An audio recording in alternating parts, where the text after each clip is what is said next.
Mais pour les 2 autres propositions, elle avait aucune idée de ce que ça allait rendre dans la réalité, de comment elle allait se sentir dans les espaces et de comment elle allait pouvoir passer d'un espace à l'autre, d'une pièce à l'autre, comment elle allait pouvoir circuler là-dedans, parce qu'elle n'arrivait pas du tout à s'imaginer dans cet appartement, alors qu'elle savait que vraiment ça pouvait correspondre à ses modes de vie. Elle n'arrivait pas à prendre des décisions, à savoir si cette version ou telle autre était meilleure que la première, parce que la première, elle l'a visualisée, mais les 2 autres, elle ne savait pas dire. Là, ce que je lui ai proposé de faire, c'est d'admettre, de réaliser que c'était un appartement complètement différent, que c'était pas son appartement, celui qu'elle venait d'acheter.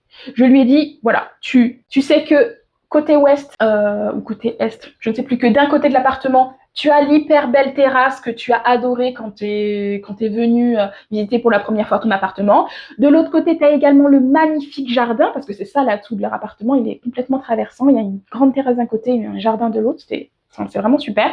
Et par contre, pour l'intérieur de l'appartement, tu effaces tout. Là, on est chez le voisin, si tu veux, on est chez le voisin, il a pareil la terrasse, le jardin, mais par contre, l'intérieur de l'appartement, il n'est pas du tout conçu pareil que ton appartement actuel. Et là, tu commences à essayer de voir, ok, quand tu arrives, tu as l'entrée qui est plutôt située sur la partie droite, avec un espace pour poser tes affaires dans un rangement fermé, etc.